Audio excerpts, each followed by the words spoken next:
son numéro Move Africa Malitel, c'est très simple. Entrez le lien de la plateforme d'identification dans votre navigateur.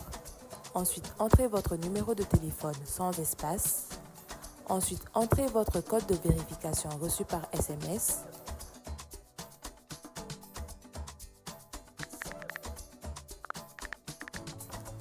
Entrez vos informations personnelles, prénom, nom, date de naissance, numéro de votre carte Sanina.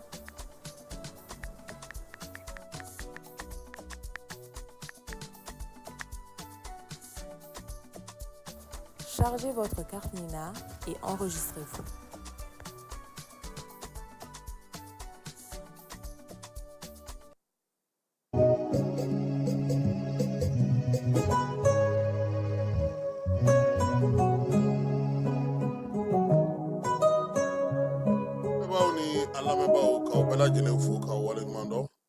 Suina anga babu telmo kene kan an bɛ se ka mun kɔni fɔ o ye k'a fɔ sa bi tile kɔnɔna na k'a daminɛ sa kabini kurunko la sa kɛ min ye jamanakuntigi ye ale ka baarakɛyɔrɔ la baaraba minnu bɛ sen na ye sa o ye IS ale kimɛli min ye tali kɛ baara boloda saba minnu kun kalifara an ka jamanakuntigi la IS baara kɔnɔna na n'o ye wolomasiri tabaw ye baara mun sera ka kɛ o la Sadio Kamara ale y'o ɲɛfɔ Job ale ye ɲɛfɔli kɛ jamanaw ni jamana wɛrɛ cɛ sira ɲɛnabɔ ko kan min ye minisiri min bɛ musaka ko kunna Aluseni Sanu ale ye yiriwali baaraw bɛɛ lajɛlen mun sera ka kɛ nin waati na jamana saba in fɛ banki belebele o bɛna sigi miliyari 500 o de bɛna taa bila o kɔnɔ IS tɔgɔ la ka se ka baara kɛ baara minnu bolodalen don sa o ye ka pankuruso sigi jamana saba in tɔgɔ la o fana kɛrɛfɛ fana o bɛna banki kɛrɛnkɛrɛnnen fana sigi nɛgɛsira k'o da jamana saba in olu ni ɲɔgɔn cɛ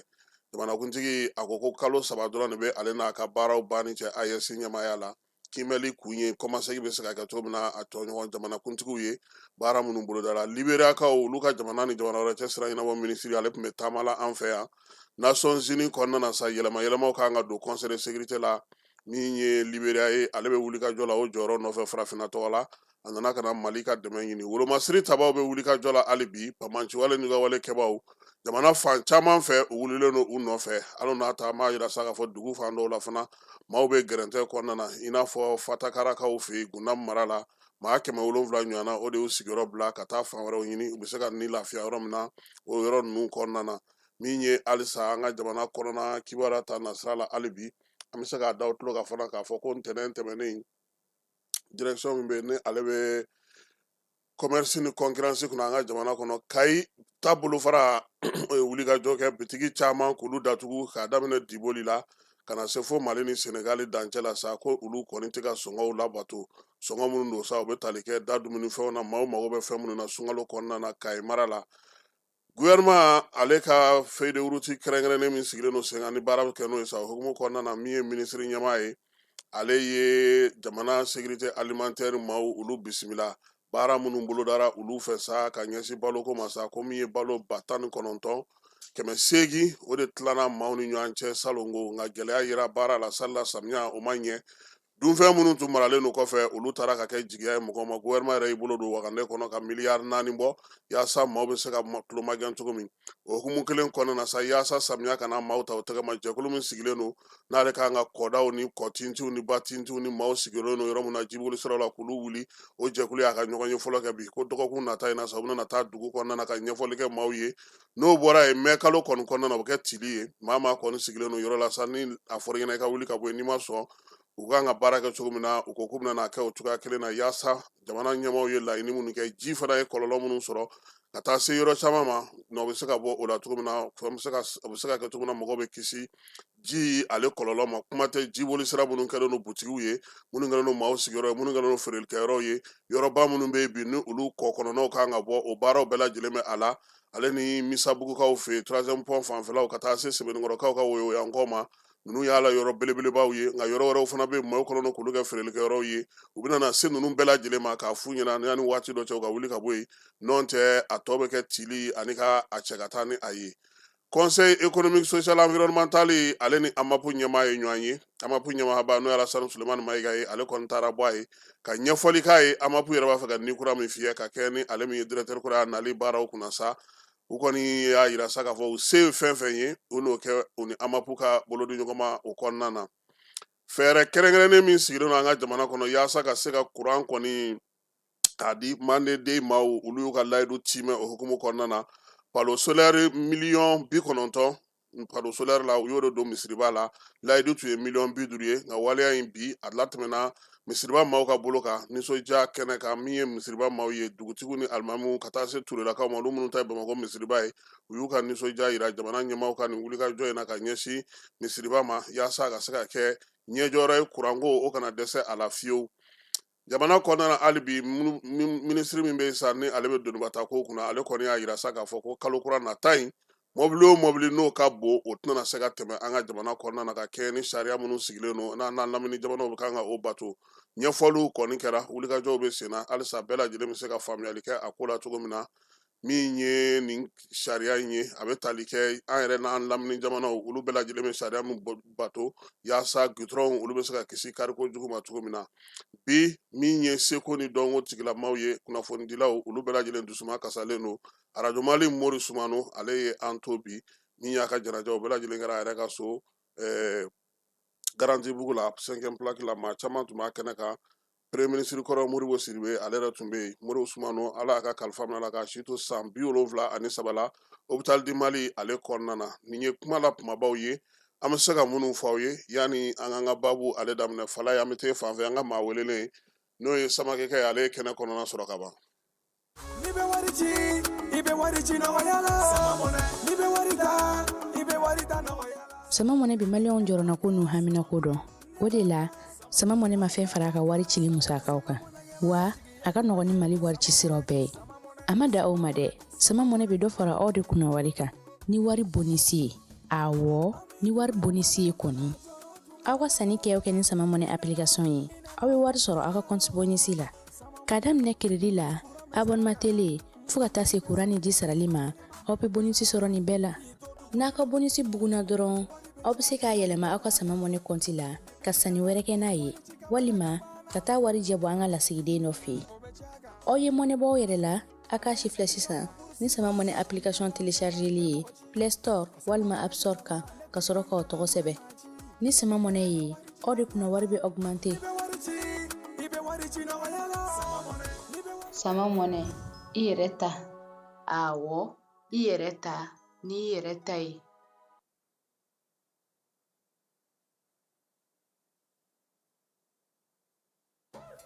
Pour identifier son numéro Move Africa Malitel, c'est très simple. Entrez le lien de la plateforme d'identification dans votre navigateur.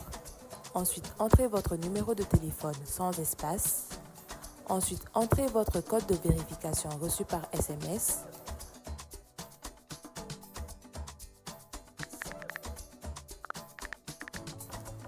Entrez vos informations personnelles, prénom, nom, date de naissance, numéro de votre carte Nina.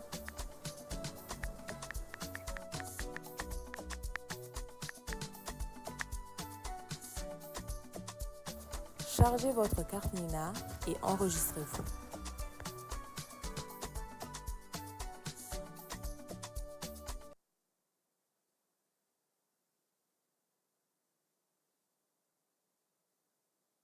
lajɛlen ma aw minnu b'a fɛ ka voyager k'a sɔrɔ a ma degun sɔrɔ a ka voyage kɔnɔna na compagnie de transport Somatra u y'a kanu kana ni kari kura caman ye kari minnu dilanna norme kɔnɔna na aw ka lafiya kama a suspension wo a climatisation a an filɛbaw ni an lamɛnbaw an y'a fɔ aw ɲɛna cogo min na sa bi su in na an ni maa min bɛna na masala ale yɛrɛ fana nin t'a siɲɛ fɔlɔ an ka kɛnɛ kan Bakari Samake ale de ye Move Money n'o ye Move Africa Malitel kɔnɔna na bolofara min bɛ yen n'o ye wari ci sira ye nɛgɛjuru sira fɛ o ɲɛmaa ye ale de ye Bakari i ni su. I nana an ka wele jaabi su in na a diyara an ye kosɛbɛ an b'i fo k'i waleɲuman dɔn. An de b'aw fo. Ayiwa an y'a ye k'a fɔ dugu kɔnɔna na bi kuma min bɛ yen kosɛbɛ o ye ko taxation dɔw ko ko tartop ne yɛrɛ n'o mɛn sɔgɔmada in na de ne tun t'o dɔn a la yɛrɛ ninnu ye fɛn camanw ye ni maa mun tɛ nɛgɛjuru bɔlɔlɔ sira k'a fɔ telefɔni yɛrɛ musakakow dɔn i tɛ se ka nin fɛn ninnu faamu an yɛrɛ k'an da dege taxation yɛrɛ fɔli la nɛgɛjuru sira fɛ nin y'a siɲɛ fɔlɔ yɛrɛ ye parce que a ko sera an yɛrɛ ma sisan yɔrɔ an ye mɔgɔ 4 ye yan an bɛ sen bɔ a la anw ka yan jɛ la maa 2 tɛ sɔn dɛ ne kɔni kelen de sɔnnen don taxation ye mun ye Bakari? Bon d'abord an bɛ an lamɛnbagaw bɛɛ fo an bɛɛ lajɛlen ni su an bɛ foli s'aw yɛrɛ ma O diyara n ye. ka opportunité d'an ma walasa an bɛ se ka fɛn dɔw ɲɛfɔ population ɲɛna. Bon, les taxations, je pense que o ye habile langage de ye. Sinon n'a ye ordonnance ni décret kalan a bɛ fɔ de ko prélèvement. K'a t'a kan. Voilà, k'a t'a kan. Donc taxation tɛ prélèvement de don. Prélèvement. Voilà, bon prélèvement nin i ye fɛn dɔ fɔ sisan ko tartop o fɛnɛ n'o tɛ kelen ye. Tartop o bɛ sara opérateur de télécommunication de fɛ. O ye taxe kɔrɔ ye mais o taxe niveau de yɛlɛnna u ka chiffre d'affaires la 100 sara la fɛn 5% de tun bɛ sara. 5. Voilà, 5%. Donc sisan a nana 7% na. 7. Voilà. Donc n'i y'a faamuya sisan san kɔnɔ ni Move Africa Malitel ye feereli bɛɛ kɛ ka ban tuma min a ka sɔrɔ la tɔnɔ kan 7 in de bɛ taa la 100 sarada la ka di Mali gouvernement ma. Tɔnɔ tɛ feereli yɛrɛ bɛɛ kan. Chiffre d'affaires. K'a sɔrɔ aw ma foyi bɔ a la fɔlɔ. O ye tartop ye. Maintenant aw k'a fɔ min ma taxation ni décret la n'a fɔra ko prélèvement o de bɛ ta client kun. O bɛ bɔ anw kun. Voilà, o bɛ bɔ client kun. N'i bɛ crédit ta ou bien walima n'i b'i ka wari bɔ. O occasion fila. Bakari a ɲɛfɔ an ɲɛna parce que anw tɛ k'a faamu ni ne taara sisan a ka kɛ sisan ne bɛ fɛ ka 1000 ci fala in ma a bɛ mission na. Bon ni ne ye 1000 ci ne ma foyi fara a kan fala in bɛ joli sɔrɔ? Ne ye 1000 ci ne ma foyi fara a kan. Donc ni fala in bɛ wari bɔ a bɛ se ka wari bɔ min b'a to a bɛ wari bɔ sara min na ka kɔrɔ comme n'an ye Move Money ta sisan 1000 na i kan ka dɔrɔmɛ 9 de sara. Aw ta tɛ taa yen wa? Anw ta tɛ taa yen. Aw ta ye 9 de? 9. An ta n'i bɛ 1000 bɔ ka kɔrɔ i bɛ dɔrɔmɛ 9 de sara. Bon ni prélèvement farala kan o ye dɔrɔmɛ 10 ye. Donc i kan ka 19 de fara 1000 kan pour que i bɛ se ka 1000 bɔ. Voilà. Dɔrɔmɛ 1 de b'a jɛ. Dɔrɔmɛ 1 de b'a jɛ 20 na. Move Money na kɔnɔ. Sisan ni ne ye crédit ta dun? N'i ye crédit ta n'i bɛ fɛ ka crédit 1000 na sɔrɔ i bɛ 100 fara a kan. N'i bɛ fɛ ka o ka ca dɛ Bakari. Ni ne bɛ fɛ ka 1000 na sɔrɔ ne bɛ 100 wɛrɛ fara a kan donc 100 ye aw ni Mali gouvernement ta ye sa kɛ. Ayi anw ta tɛ anw b'a collecté gouvernement de ye. Anw b'a collecté k'a di gouvernement ma. Mais aw tɛ fɛn ta crédit ta la? I kan bɛ 100 min bɛ fara a kan i kan t'o de ma. O ye k'a collecté anw b'a collecté gouvernement de ye. Mais 1000 anw ta b'o la. Aw ka 9 b'o la? Ayi 1000 e kan tɛ crédit de ma sisan. Crédit o ni wari ci tɛ kelen ye. I ko n'i bɛ crédit de ta an b'o de kan sisan. Donc n'i bɛ crédit ta pour que n'i bɛ 1000 sɔrɔ i bɛ 100 fara a kan. Donc n'i ye 100 fara a kan o 100 o ye prélèvement ye o ye gouvernement ta ye. 1000 anw ta b'o la. Aw ka wari b'o 1000 de la. Voilà. An y'a ye k'a fɔ wari in kuma fɔlen maa caman ye ɲininkali kɛ ko wagati dɔ la ko fɔnkɔɲɔgɔnkɔ kun donna aw ni gouvernement cɛ a ko la a ko kun balannen don o kun ye tiɲɛ ye wa ou bien ko mun nana n'o a sumayali ye wagati dɔ la mɔgɔw kɛlen k'a fɔ ko aw 2 ma sɔn kosɛbɛ? K'a fɔ k'an ma sɔn. Anw y'a kuma mɛn ten dɛ. Bon o bɛ sɔrɔ mɔgɔw ka kuma ye sinon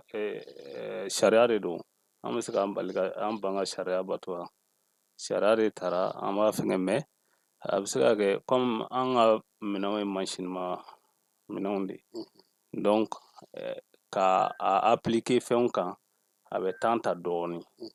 donc o de bɛ se ka a kɛ a bilara retard la voilà sinon ni jamana ye sariya ta an bɛ sariya bato an entreprise commercial de don an jagoyalen don ka sariya bato k'a fɔ ko an banna ma an ma ban ma mais fɛn min don parce que mansinin ka ca an fɛ yen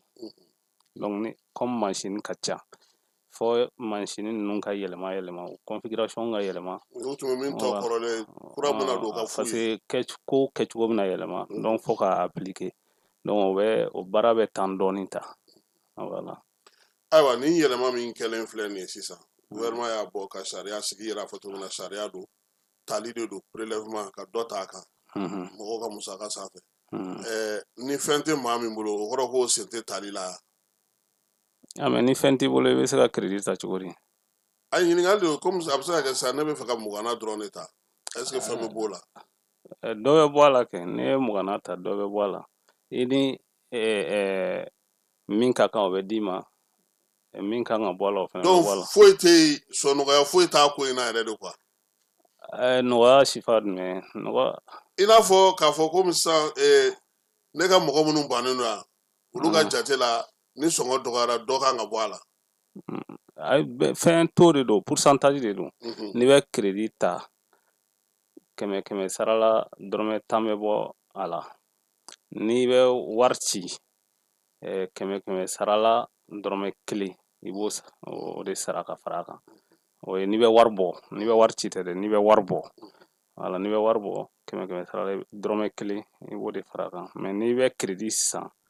donc 100 sara la dɔrɔmɛ 10 i b'o de fara a kan a kɛra wari hakɛ o hakɛ a kɛra 20 ye o a kɛra 1000 ye a kɛra 20,000 ye est ce que aw ka pani na se ka baara kɛ tuguni a bɛ baara kɛ munna tɛ baara kɛ pani ka dɔgɔ pani mɔgɔ dɔw bɛ dɔgɔman ta cogo min na est ce que olu na se ka o sɔrɔ o la wa u kan ka min sɔrɔ u b'o sɔrɔ i ye 20 ta o i ye 100 ta o i ye 50 ta o i ye 200 ta i ye 1000 ta i kan ka min sɔrɔ i b'o sɔrɔ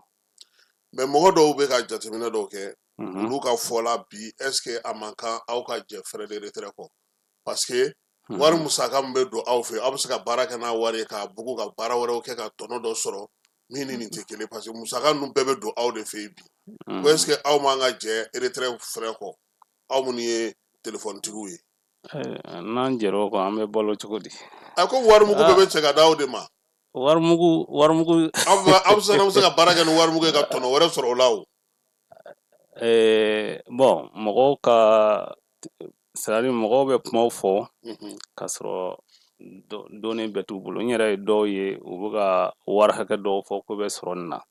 bon ne yɛrɛ bolo olu yɛrɛ ka kuma ninnu tɛ gouvernement dɛmɛ yɛrɛ parce que n'i taara wari hakɛ fɔ ko bɛ sɔrɔ a la k'a sɔrɔ o tɛ sɔrɔ e bɛna population bila ka i miiri ko fɛn dɔ bɛ sɔrɔ o tɛ sɔrɔ donc mɔgɔw bɛn'u miiri ko baaraba dɔw bɛna se ka kɛ n'a ye k'a sɔrɔ o tɛ se ka kɛ bon k'a fɔ ko wari min bɛ munumunu an bolo mɔgɔw de ka wari don an ta tɛ o an tɛ se ka baara foyi k'a la ni mɔgɔw ma baara min k'a la i bɛ se ka dépôt kɛ i bɛ se ka retrait kɛ i bɛ se ka sanni kɛ n'a ye i b'o baara ninnu kɛ bon dépôt ni transfert ninnu olu bɛɛ ye fufu ye déjà dépôt ni transfert bɛɛ ye fu ye o bɛɛ ye fu ye fɛn tɛ tigɛ olu la fɛn tɛ tigɛ o la donc an tɛ aw foyi fɛ yen sɔrɔ wa ou bien bɛɛ fɛ yen bon an fɛ yen dépôt ye fu ye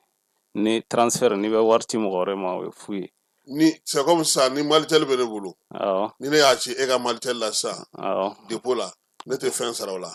dépôt la Move Money la i bɛ wari bila i kun i tɛ dɔrɔmɛ sara wa i bɛ se k'a ci Move Money tigi wɛrɛ ma fana i tɛ foyi sara voilà bon aw ka danfara ye quoi o y'an ka danfara ye mais en même temps n bɛ fɛ ka min fɔ déjà o opération ninnu na parce que ne taara i jɔ point na sisan k'u ka wari k'i kun point bɛ wari kɛlen k'i kun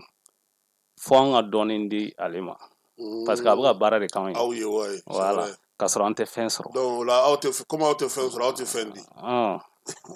bon c'est pas que c'est à dire que bon ni an bɛ se k'a kɛ an b'a kɛ o parce que an ka nafa de b'a la n'an bɛ se k'a kɛ an ye société commerciale de ye n'a sɔrɔ an bɛ se ka jɛ frais de retrait kɔ bi an bɛ jɛ parce que mɔgɔw jateminɛlikɛla caman de b'a fɔ ko wari mugu aw yɛrɛ ka kuma masi mugu ba ye a bɛ to aw société de bolo donc aw société bɛ se k'a fɔ ko bon komi a bɛ tan anw ka retraite an bɛ jɛ o kɔ parce que an bɛ se ka tɔnɔ bɔ ni wari in ye wari in bɛ mɛn anw bolo a bɛ to munumunu n'an bolo c'est vrai que a b'anw ka compte kɔnɔ mais aw de t'a don parce que machine ye aw de ta ye. Machine tɛ se ka wari bugu wari hakɛ min bɛ munumunu na dɔrɔmɛ tɛ fara a ni tile banna a bɛ mun cɛ ka bila kɛrɛfɛ kɛ foyi tɛ cɛ ka bila kɛrɛfɛ o min bɛ cɛ ka bila kɛrɛfɛ o ye frais de retraite ni baara bɛ kɛ ni minnu ye quoi. Voilà mais wari min bɛ ka compte kɔnɔ e de ta don a tɛ ko anw ka ta o. A tɛ se ka maga a la. N'an y'a ta ka bɔ i ka compte kɔnɔ a kuma ka ca. A kuma ka ca dɛ. donc ni mugu yɛrɛ dama ni ɲɔgɔn don dépôt ni retraite ko kuma ninnu musaka ko fɛn tɛ k'o la. Dépôt ni transfert musaka t'o la n'i bɛ retraite de kɛ MOVE la o frais ye 0,9% ye k'a daminɛ 0 francs jusqu'à 1 million maintenant entre 1 million et 2 millions c'est 9 000 francs MOVE money na n'i bɛ wari bɔ awɔ bon ni fɛn farala kan sisan prélèvement farala kan o ye 1% ye donc a bɛ kɛ i n'a fɔ 1,9% awɔ retraite la voilà mais dépôt transfert i tɛ dɔrɔmɛ sɔrɔ o la. mais nin bɛna yɛlɛma jumɛn don aw yɛrɛ ka baara kɛcogo la. bon a bɛ a kɔni b'an bila ka an bɛ k'a jateminɛ parce que an y'a ye dɔw sɔnna o ma dɔw ma sɔn a ma ten donc an bɛ ka client ka réaction jateminɛ parce que an y'a daminɛ le 5 mars donc o ni bi cɛ an bɛ ka an ka fɛnw jateminɛ ce qui est sûr a bɛ jouer a kan kɔni dɔw b'u yɛrɛ minɛ yanni u k'a faamu dɔw fana bɛ se ka don a la yɛrɛ parce que u bɛ fɛ ka jamana dɛmɛ donc a tendance a fila bɛɛ bɛ yen mais an bɛ k'a jateminɛ. mais ni daminɛ na k'a daminɛ le 5 la ka na sisan aw ye jateminɛ ba jumɛn la k'a la.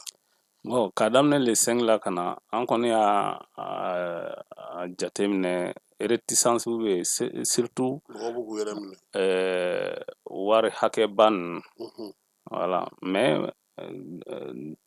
transaction dɔw la mɔgɔw b'u yɛrɛ minɛ mais dɔw la impact ba tɛ yen mais an bɛ ka continuer k'a jateminɛ parce que délai ka surun k'a fɔ k'i bɛ voilà impact fɔ sisan quoi. ayiwa mais nin na est ce que a bɛna na to aw ka mɔgɔw ta baara la wa. bon ni n'a bɛ dɔ fara a b'a ɲini aw fɛ a ka dɔ fara baarakɛla kan pour que baara ka se ka kɛ ka ɲɛ. bon ni baarako tɛ a n'o tɛ fankelen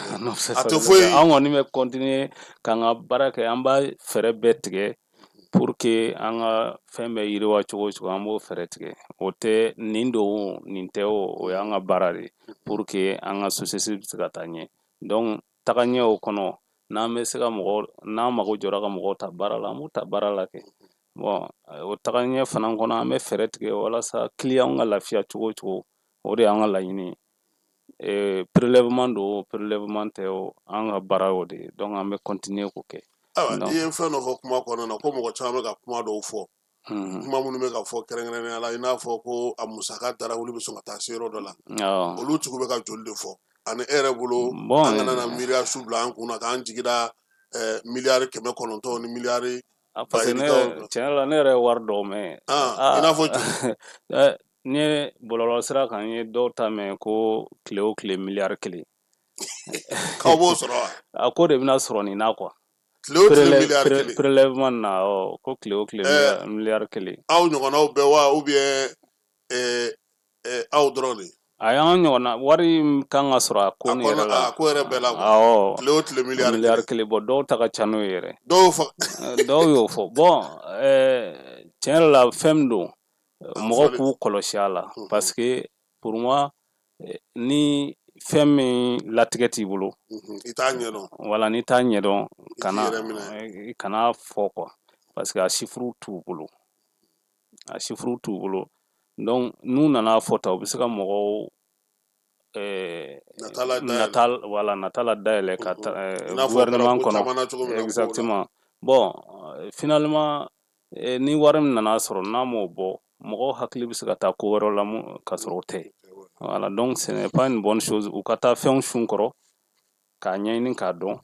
Donc wari hakɛ minnu kan ka sɔrɔ gouvernement mɔgɔw bɛ dɔ dɔn a la. Voilà, donc pour moi u tɛ ka gouvernement dɛmɛ en faisant ces pratiques là. Awa an y'a ye k'a fɔ comité de pilotage sigira wariko in kunna. Awɔ. Compte bɛna taa dayɛlɛ i n'a fɔ trésor de bɛna a ko ɲɛnabɔ ministre min bɛ nafolo ko kunna olu nana k'a ko ɲɛmɔgɔ ye. An ma aw ka mɔgɔ tɔgɔ mɛn a la. Mais an ta tɛ wari ye o. Komi aw b'a baara. Ayi. An ka wari bɛ tɛmɛ aw fɛ o. An ka rôle ye parce que an ka rôle ye ka wari collecter k'a di état ma. Mais an ta tɛ o. Donc pourquoi an bɛ kɛ comité la parce que an ta tɛ o. An ta ye dɔrɔn k'a minɛ k'a di gouvernement ma. Voilà, gouvernement. Mais Bakari wari bɛ di cogo di de? N'aw ye a kɛ an ka kɛ bi tile banna sisan. Aw b'a di bi de wa ou bien aw bɛ kalo de kɔnɔ wa ou bien aw b'a kɛ cogo di? Bon modalité bɛ yen n t'o détail bɛɛ dɔn tiɲɛ yɛrɛ la mais a kɔni bɛ il y a un compte spécifique a bɛ verser o de la mais les modalités voilà bon certainement o b'an ka financier ni ministère de l'économie et des finances cɛ. Mais aw kɔni kɛlen don ka fɛn dɔ labɛn a bɛ jigin min kɔnɔ jamana ta bɛ taa yɔrɔ min na aw kɛlen don k'o labɛn ka b'aw yɛrɛ fɛ. Manchinu configuration bɛ yɛlɛma de manière que n'a tigɛra dɔrɔn client kun. A bɛ tila. Voilà, a b'aw ta ta olu b'u ta ta. Exactement. Ayiwa an b'a dɔn k'a fɔ an bɛ san kalo sabanan na marisi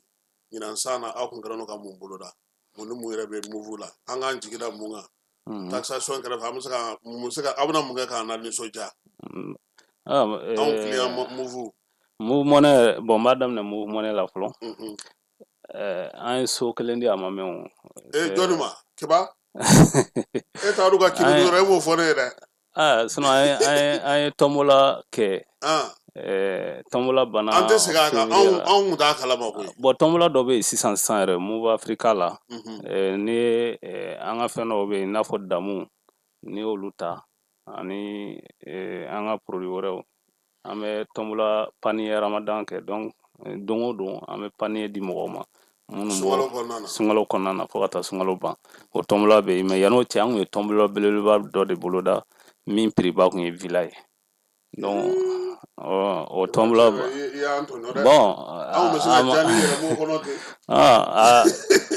a ma ban a bɛ sen na a ye tombola villa banna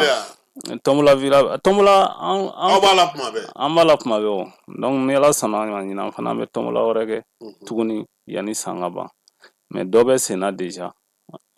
ko caman bɛ Move Money yɛrɛ la an kɛmɛ ka fɛɛrɛ caman tigɛ ɲinan pour que ka nɔgɔya k'an ka client ma ni Ala sɔnna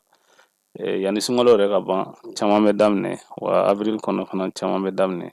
mais déjà fɛn caman bɛ yen comme an bɛ deli k'a fɔ ka kɔrɔ nɔgɔya bɛ Move Money na kojugu. N ye dɔw fɔ sisan i bɛ se ka transfert kɛ i bɛ se ka wari ci mɔgɔ ma fu la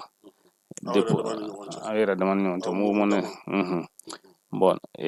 ni ye crédit ta Move Money na promo bɛ don bɛɛ awɔ ne ye crédit di lundi au dimanche promo bɛ nin cɛ in bolo a tɛ ka foyi fɔ anw ɲɛna 200% ale b'a kalama a bɛ k'i kunna kɔngɔ cogoya min na a b'a kalama donc promo bɛ yen a ma panier sɔrɔ dɛ bon mɔgɔ t'a dɔn n'a ye panier sɔrɔ an ɲinɛ ma dɛ n'i ye forfait fɛnɛ ta promo b'o la don bɛɛ Move Money n'i y'a ta ni Move Money ye quoi i ka compte Move Money awɔ n'i ye forfait internet ta n'i ye Move Money de kɛ k'a ta awɔ n'i ye crédit i bɛ dépôt k'i ka Move Money la n'i ye dépôt k'i ka Move Money la i bɛ se ka crédit ta i yɛrɛ ye i bɛ se ka forfait ta i yɛrɛ ye voilà. Ni wari b'i ka Move Money kɔnɔ sisan i bɛ se ka baara minnu kɛ kɔrɔlen quoi i n'a fɔ ka courant facture sara ka ji sara donc o nɔgɔya baden bɛ yen bon bi an ni banque wɔɔrɔ de bɛ baara la donc i bɛ se k'i ka compte Move Money fana ni i ka compte bancaire lié ɲɔgɔn na Samakɛ o la i bɛ se n'aw ka y'aw wari den ka taa don an ka o kɔnɔ yen dun ayi an tɛ an dɛn e yɛrɛ de bɛ don a kɔnɔ an tɛ don a kɔnɔ an bɛ cogoya de d'i ma i yɛrɛ bɛ don a kɔnɔ i bɛ wari bɔ i ka compte bancaire kɔnɔ k'a bila i ka compte move money kɔnɔ ou bien i bɛ se ka bɔ i ka compte move money kɔnɔ k'a bila i ka compte bancaire kɔnɔ banque wɛrɛ jumɛn ni jumɛn don n'an ta dɔ b'a la BDM b'a la o ye belebele ye BMS b'a la o fana ye belebele ye UBA b'a la o fana ka fisa AFG n'o ye bisim kɔrɔlen ye BESIC b'a la Orabank b'a la bon ani banque wɛrɛw bɛ ni Ala sɔnna ma sɔni an bɛ banque wɛrɛw fara kan Sɛnɛkɛlaw ta ma an ma s'o ma fɔlɔ dɛ an ma s'olu ma fɔlɔ mais nin bɛɛ la aw yɛrɛ san daminɛ na aw ye mɔgɔw fara ɲɔgɔn kan ou bien fɛn den kɛ business day olu kɛ kun ye mun ye bon o kɛ kun ye walasa k'an ka produit ɲɛfɔ an ka partenaires ye an bɛ se ka mun ni mun kɛ wa ani an n'an ka partenaires ka ɲɔgɔn sɔrɔ an n'an ka clients walasa k'an falen k'an ni ɲɔgɔn cɛ ka échange k'an ni ɲɔgɔn cɛ pour que n'a y'a sɔrɔ gɛlɛya b'u kan an bɛ se k'a dɔn bon ani fɛn minnu b'an bolo fana minnu bɛ se k'u lafiya k'olu yira u la donc o business day la an y'o kɛ décembre la donc an ye produit Move Africa produit caman ɲɛfɔ minnu bɛ se entreprise ma ni officiel ma ani Move Money fana produit caman an y'olu ɲɛfɔ mɔgɔw ɲɛna o de kɛra o don ayiwa Samakɛ i ka bɔli laban na an kun bɛ digitalisation ko kuma la ko bɛ cogo di bi bon digitalisation baara caman kɛra an ni gouvernement jɛra ka baara caman kɛ comme an y'a ɲɛfɔ fɔlɔ na cogoya min na an y'a daminɛ structure dama la Bamako yan nɔ n'o ye mairie tribunaux ani commissariat ani circulation routière donc an y'a déploiement kɛ k'a bila olu bɛɛ la mais baara bɛ sen na hali bi an ni gouvernement ka structure bɛ baara la pour que ka a wara hali bi service tɔw la donc mais structure aw bɛ se ka nin bɛɛ ɲɛnabɔ ni téléphone ye cogo di a tɛ ɲagami ani prélèvement taxation tɛna taa ɲɔgɔn na yɔrɔ dɔ la si tɛ ɲagami an ka objectif ye ka fɛn bɛɛ kɛ ni téléphone ye a bɛɛ an bɛ deli k'a fɔ yan an ka objectif o de téléphone i kana foyi kɛ ni téléphone e bɛ se ka facture sara n'a ye bi i bɛ se ka sanni kɛ n'a ye n'i taara pharmacie la i bɛ sanni kɛ n'a ye n'i taara alimentation na i bɛ sanni kɛ n'a ye i b'i ka abonnement sara n'a ye i bɛ wari ci n'a ye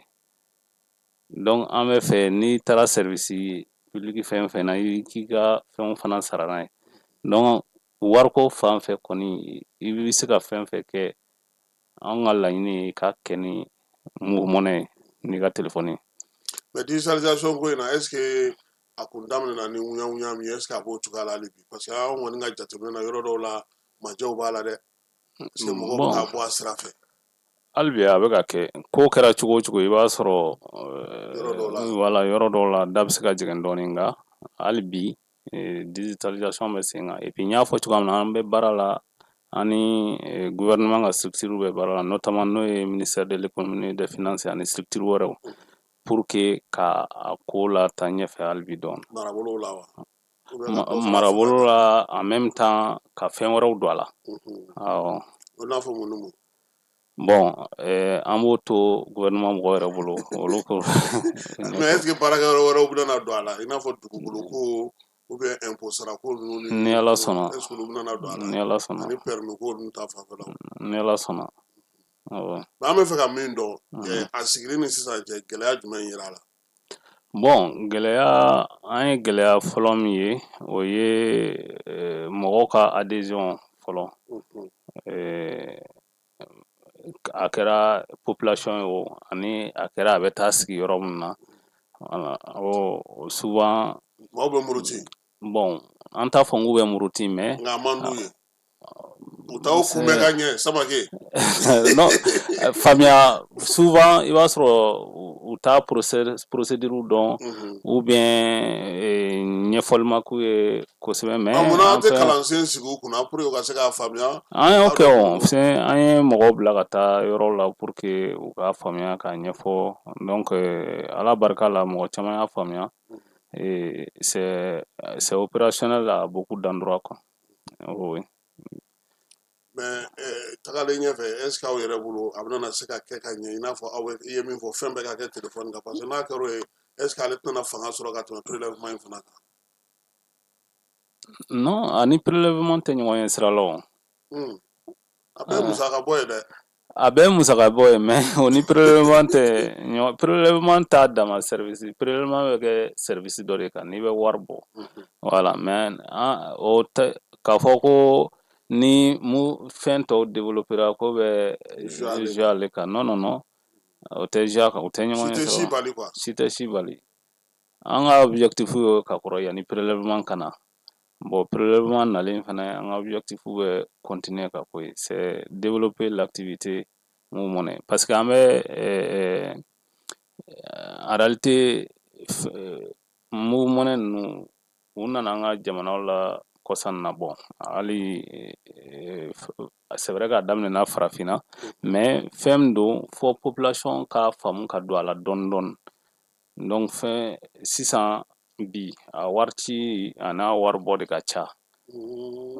mais facture sara ninnu ani ka wari bɔ banque la ka na fɔ mɔgɔw ka a faamu ka don a la donc an b'o baaraw de kɛ voilà. mais est ce que aw yɛrɛ bɛ wuli ka jɔ kɛ ka taa o sira fɛ par exemple sisan école kulu ka sunɔgɔ bɛ sɛnɛkɛlaw ou bien jagokɛlaw walima maa minnu bɛ yen ni olu bɛ tunga fɛ ka fɛnw kɛ mun b'a to olu bɛ na don nin ko ninnu na ka bɔ anw ka sira in na an taara an ka sira dɔ in na an b'a ci ka taa kunbɛn moto taxi tigi ninnu an n'u bɛ baara la sisan. o kuma moto taxi de bɛna k'an concurrent yan. e yɛrɛ b'a fɔ ko jama bɛ ka dɔgɔya dɔɔni wa. bɛɛ n'i ka fɛɛrɛ tɛ yan. bon bɛɛ n'i ka fɛɛrɛ don nka risque b'o la dɛ. bon jarakɛ dɔ kɔni taara ni 200 ye nka a t'a ɲɔgɔnna wɛrɛ kɛ tuguni. sinon risque b'o la dɛ. a t'a ɲɔgɔnna wɛrɛ kɛ tuguni. anw ta filɛ nin ye i b'a ci dɔrɔn a tigi y'a sɔrɔ. n'i y'a di moto taxi tigi ma risque ka ca dɛ. an tɛ moto taxi tigiw contrôle la sa nka mais u ka service bɛ yen donc bon en réalité an bɛ i ka ɲininkali an bɛ mɔgɔw bila ka fɛnw ɲɛfɔ mɔgɔw ye an bɛ mɔgɔw bila terrain kan ka taa client fan fɛ pour que u ka mɔgɔw la faamuya move money yɛrɛ avantage ni a nafa a bɛ nafa min se client ma bon hali sisan an ka mɔgɔw bɛ banque dɔw kɔnɔ walasa ka mɔgɔw la faamuya u bɛ se ka u ka compte bancaire n'u ka compte move money lié voilà parce que caman k'o kɛ sisan ko pour que ka se ka bɔ aranjɔ la seli ɲɛkɔrɔlaw la nafa ka bon ka taa ale sira fɛ minɛ i bɛ wari bɔ i ka compte bancaire kɔnɔ ka na n'a ye ka move money i ka se k'i ka facture sara i sigilen n'i taara hali ni i taara magasin dɔ kɔnɔ sisan ne bɛ fɛ ka fɛn dɔ san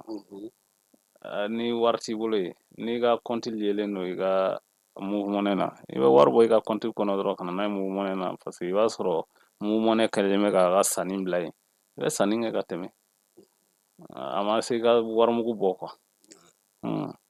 mais ɲɛfɔli de kan ka kɛ nin bɛɛ la parce que hali n'i y'a jateminɛ anw ka jamana de ka mɔgɔ ka wari bila taa banque la a ka dɔgɔ an ka jamana na kosɛbɛ dɛ. effectivement wari min bɛ so ka ca ni wari min bɛ banque kɔnɔna na. bon anw bɛ na u b'a fɔ ko taux d'inclusion financière anw ni banque c'est comme si an ye banque voilà an bɛ ɲɔgɔn dafa an ye banque prolongement en quelque sorte donc on permet d'augmenter les taux d'inclusion financière voilà dans les pays donc sinon i ye min fɔ mɔgɔ caman compte tɛ mɔgɔ caman bolo banque la mais olu bɛ se ka compte dayɛlɛ move money n'a ɲɔgɔnnaw la donc ça fait que mɔgɔ bɛ se ka compte warila baara kɛ à partir de téléphone voilà. mais aw ka musaka fana tɛ se ka tɛmɛ 2 kan est ce que o tɛ degun ye. bon dɔɔni don a daminɛ la a tun tɛ 2 million bɔ dɔɔni parce que tura dɔw k'a ma ko o de degun b'olu la tuma dɔ la a ka d'u ye k'a k'u kun ka taa n'u sera u ɲɛna dugu ninnu na u ka wari ta ye ka baara k'a la mais ko caman tɛ se ka bila a kɔnɔ. bon a bɛ dépend ka fɛɛrɛ sɔrɔ ni banque sira ɲɛ n'i ye banque ni a don ɲɔgɔn na. mais sisan parce que comme banque bɛ taa fɔ wari ka ca kosɛbɛ i bɛ se ka caman bila o kɔnɔ fo k'i sɛgɛn. Oui, Il mais sait dans. alors, ni client ni personne physique donc effectivement il tɛ se ka tɛmɛ miliyɔn 2 kan mais ni société don i n'a fɔ an ka marchand ninnu ni fɛnw i bɛ se ka tɛmɛ miliyɔn 2 kan voilà donc olu ka compte anw maaninfinw kelen kelen voilà jɛkulu t'anw minnu bolo awɔ anw de a tɛ se ka tɛmɛ miliyɔn 2 kan mais min ye société tigiw ni entreprise tigiw ye olu bɛ se ka tɛmɛ olu bɛ se ka tɛmɛ miliyɔn 2 kan donc mais fɛn min don parce que fɔ i b'a dɔn fɛn kura de don fo a ka sinsin au fur et à mesure a bɛ danaya sinsin kana fana wala danaya kana ni danaya sinsinna k'a fɛngɛ sinon a daminɛ la a kun tɛ miliyɔn 2 bɔ voilà mais sisan an bɛ miliyɔn 2 la peut-être dans peu de temps a bɛ se ka taa miliyɔn 3 n ye fɛn wɛrɛ fana la kɔlɔsi fɔlɔ a tun b'a fɔ ko mɔgɔw dan ye nin ye cili la nka nin wagati na n tɛ k'o kuma mɛn kosɛbɛ tile kɔnɔ sisan k'i tɛ se ka tɛmɛ nin cili hakɛ kan est ce que o bɛ sen na tuguni bon olu kun ye politigiw ye pour que tuma dɔ la an bɛ parce que n'i ka système bila en place i kan ka fɛn fɛn ye blanchiment d'argent n t'a dɔn n b'a fɔ cogoya min na bamanankan na voilà ni lutte contre le terrorisme i bɛ mécanisme bila en place pour que k'olu kɛlɛ quoi donc o mécanisme ninnu dɔw bɛ se ka kɛ ka wari cili hakɛ bali mɔgɔ dɔw la u tɛ se ka tɛmɛ hakɛ dɔ kan ou bien montant dɔ kan awɔ miliyɔn 2 kɔni tile kɔni kɔnɔ kɔni n'i tɛ tɛmɛ o kan ka ban ne hakili la i nana se k'a fɔ k'i bɛna ciliba dɔ kɛ n'a ye min bɛ se ka kɛ parce que minnu fana bɛ ciliba kɛ a ka 200 n'a 400 de ka ca dɛ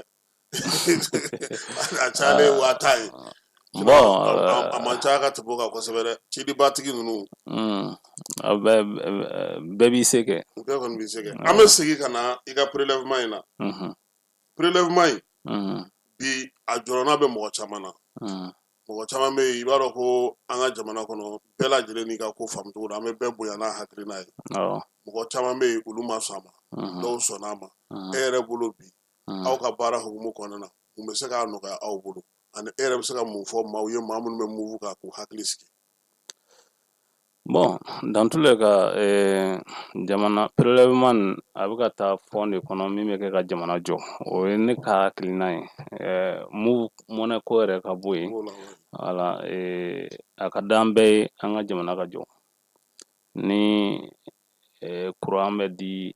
24 heures sur 24 o ka di bɛɛ ye ni dɔgɔtɔrɔso ɲuman b'an bolo o ka d'an bɛɛ ye ni sira ɲuman bɛ yen o ka d'an bɛɛ ye ni ekɔliso ɲuman bɛ yen o ka d'an bɛɛ ye donc ni prélèvement bɛ kɛ k'a don o de la y a pas de problème ne o ye n yɛrɛ hakilina ye voilà maintenant minnu ma a fɛngɛ dans tous les cas a prélèvement a bɛ bɔ client kun a bɛ di gouvernement ma an b'a prélever cogoya min na an b'a di ten de voilà donc mɔgɔw k'u hakili latigɛ k'a fɔ ko dɔ bɛna bɔ a la an ka niveau la non non non an bɛ min ta an b'o de di an ye canal de ye voilà a bɛ tɛmɛ an ka sira fɛ dɔrɔn de parce que comme an bɛ pratiquement n'i y'a lajɛ service min bɛ bɛɛ touché bi o ye télécommunication ani mobile money wari ci sira ye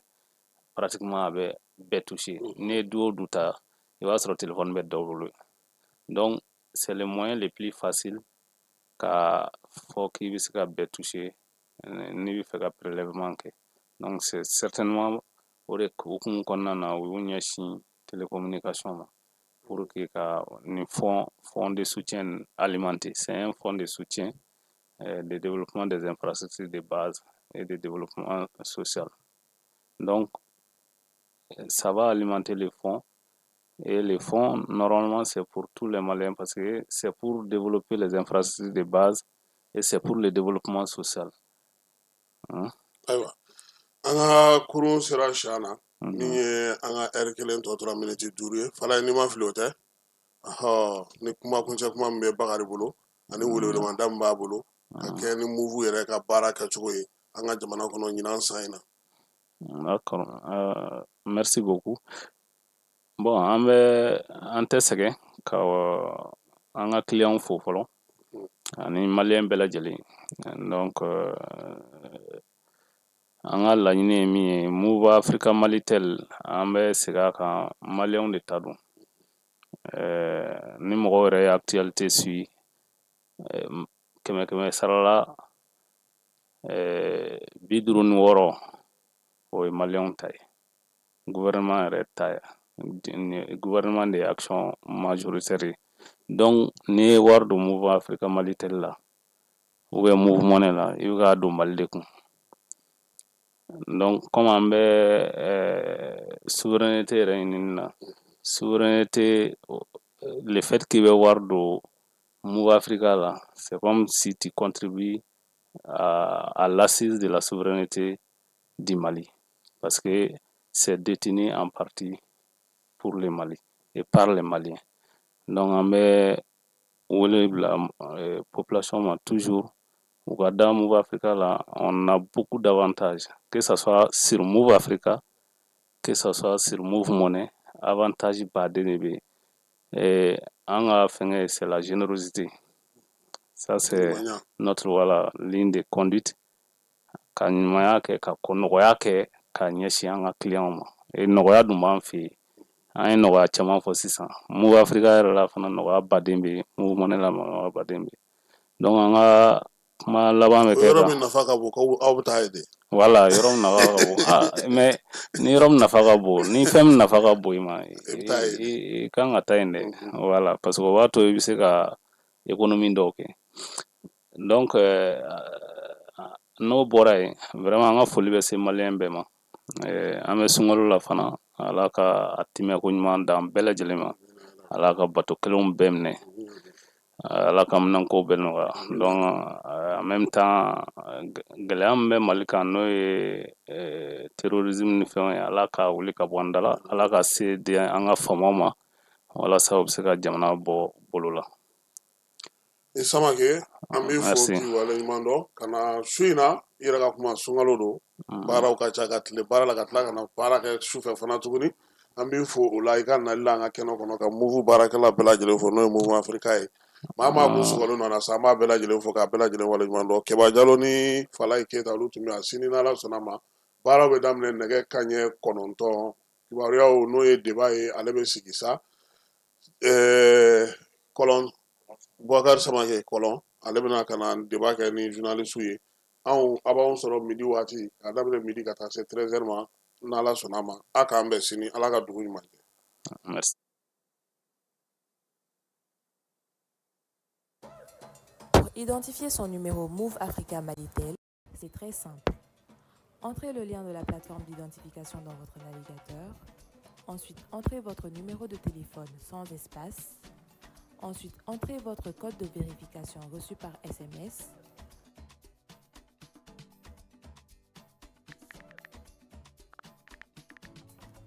Entrez vos informations personnelles,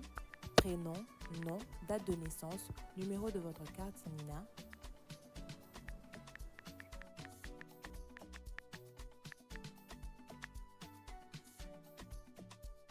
Chargez votre carte NINA et enregistrez-vous.